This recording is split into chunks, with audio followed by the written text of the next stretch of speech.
Okay, so today I'm going to read The Troll with No Heart in His Body, which is a bunch of Norwegian folk tales about trolls.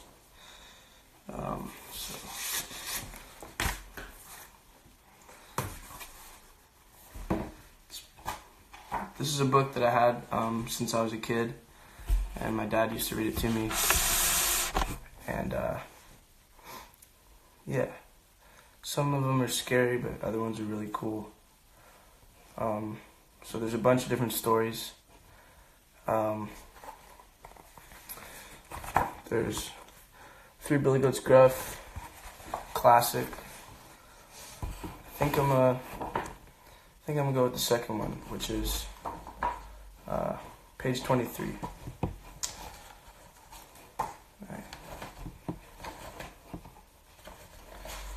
So,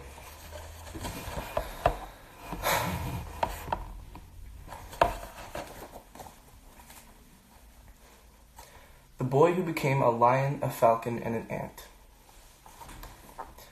Once upon a time, there was a man who had an only son. They were so poor that when the man died, all he left his son was a sword, a small sack, and some dry bread crusts. As nothing remained for him at home, the boy took his few belongings and set out into the world to seek his fortune. His way lay across a mountain, and when he had climbed high enough to get a view of his surroundings, he spotted a lion, a falcon, and an ant, quarreling over a dead horse. The boy was frightened at the sight of the lion and wanted to hide. The lion saw him, however, and called for him to come and settle their quarrel. The boy went over and took a good look. Then he pulled out his sword and divided the horse as best he could. The lion he gave the large joints, saying the lion should have the most, for he's the biggest and the strongest. Then he gave the liver and the tasty tidbits to the falcon. The falcon should have the tastiest bits, for he's such a dainty eater. Last he gave the head to the ant, for he likes creeping in nooks and crannies, he said. The three animals were so pleased with the clever way the boy had divided the horse that they wanted to reward him. But the boy just smiled. "If I've helped you, that is reward enough for me," he said. Still the animals insisted. "If there's nothing else you want, perhaps you would like 3 wishes. The lion finally said. The boy liked that idea, but he could not think of what to wish for. "Would you like to be able to turn into a lion?" asked the lion. "And a falcon?" said the falcon. "And an ant," added the ant. The boy thought this might be useful, so he made the wishes. Immediately he threw away his sword and sack and turned himself into a falcon. He bristled his new wings, tested them on the wind a few times, and took off. He flew over mountains and valleys and forests. As he flew over a large lake, his wings became so sore he could hardly fly on. At last he spotted a huge rocky crag in the lake and landed there. It was an odd-looking rock, jagged and rough, with a large outcropping on one side. Being curious, he changed himself into an ant and spent some time exploring it. After he had rested, he became a falcon again and flew all the way to the king's farm. There, he landed on a branch outside the princess's window. When she saw the bird, she thought it was so beautiful that she wanted to keep it. She coaxed it to her, and as soon as the bird was in her room, she slammed the window shut and locked it in a cage. But the boy was not worried. When night came, he just turned himself into an ant and crawled out of the cage. Then he became a boy again and went and sat down by the sleeping princess. She awoke, and she screamed with fright, but the boy calmed her. "Why do you scream so? I'm not going to hurt you."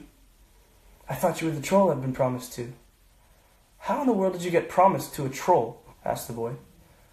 "2 other trolls have already stolen my sisters," said the princess. "And now a horrible monster with 9 heads wants me for his bride, and he will destroy my father's kingdom. Every Thursday the troll sends his messenger, a dragon with 9 heads. My father has managed to hold him off by feeding him pigs, 1 for each head. Now there are almost no pigs left in the entire kingdom, and I'm scared to walk outside." When the boy heard this, he was determined to battle the dragon. The very next morning he went to the king and told him. The king was well pleased, and as it happened to be Thursday, the boy immediately set out for the field where the dragon came to receive his pigs. Soon enough, a huge serpentine shape with enormous webbed wings lashed the air. Its 9 heads spouted fiery flames as it swooped down. When there was no sight of its meal, it roared and spat, then lifted its enormous body and charged at the boy as if it was going to swallow him alive. In a twinkling, the boy became a lion, reared up on his hind legs, and leaped at the dragon, sinking his teeth deep into the scaly body. The lion tore off one head after another, till at last only the 9th head was left.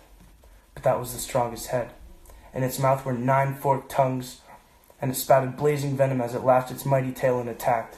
But the lion was ready. He jumped nimbly aside, leaped upon the back of the dragon, and bit off the last head. Now the boy went to the king with the good news, and the king and the princess were overjoyed. The king wanted to reward the boy, but he just smiled and said, "If I've helped you, that's more than enough reward for me." The king insisted there must be something he wanted. Finally, the princess leaned over and whispered in her father's ear.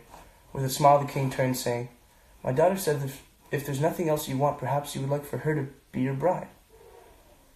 The boy thought that was an excellent idea, and so it was settled that he was to marry the princess. Everyone was happy. Indeed, the boy and the princess were so happy that they forgot about the troll and went walking in the garden to plan their wedding.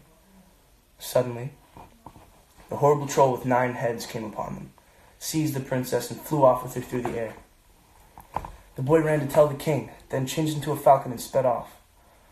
By now, the princess and the troll were out of sight, but the falcon flew in the direction he had seen them go. Soon he came back to the large lake, where he remembered the mysterious rock he had seen during his first flight. He swooped down, changed into an ant, and crept through the crack in the rock. He crawled farther and farther down until he came to a locked door. But knowing what to do, he just crept through the keyhole. On the other side of the door was a large hall. There he saw a princess rubbing the heads of a troll who had 3 heads. This must be the right way, the boy said to himself, for he realized this was one of the king's older daughters. He crawled on, and after a while he came to a second locked door. Again he crept through the keyhole. This time he came to a room where another princess sat rubbing the heads of a troll who had 6 heads. Now he knew he was on the right path and hurried on. Finally he came to a third locked door. On the other side sat the youngest princess with the troll who had 9 heads. He scurried over the floor, crept up her leg, and pinched her. She knew it had to be the boy, wanting to speak to her, and asked the big troll permission to go outside. There the boy appeared in his own shape. "How are we ever going to get you away from here?" he said. "I don't know," said the princess, "but I will ask the troll some questions. Perhaps he will tell us something useful."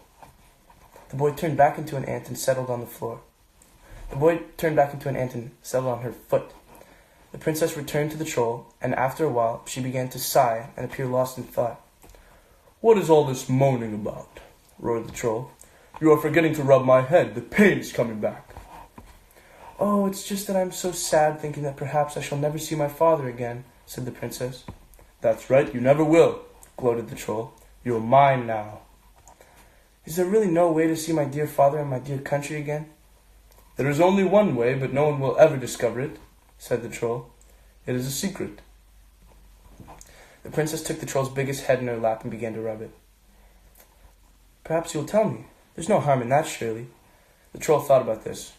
No harm," he said, "for it is impossible to guess, and even more impossible to do, even if you knew the secret." The princess rubbed the head even more.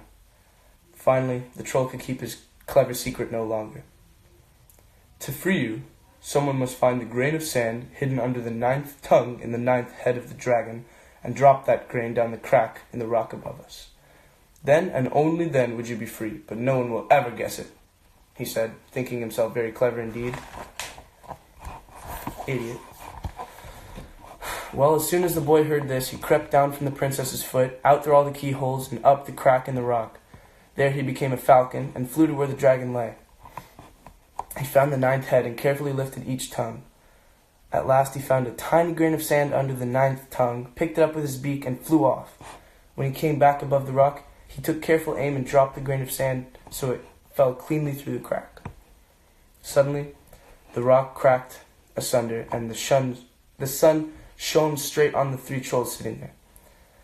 With a tremendous explosion, the trolls burst and turned to stone. Then the lake dried up and turned into lush and beautiful fields and meadows, and a golden castle rose up. The 3 princesses came running out of the castle, and they all returned to the old king's dwelling, where there was no end to the rejoicing. The boy and the youngest princess were made husband and wife, and there were revels throughout the kingdom for 7 whole weeks to celebrate the wedding.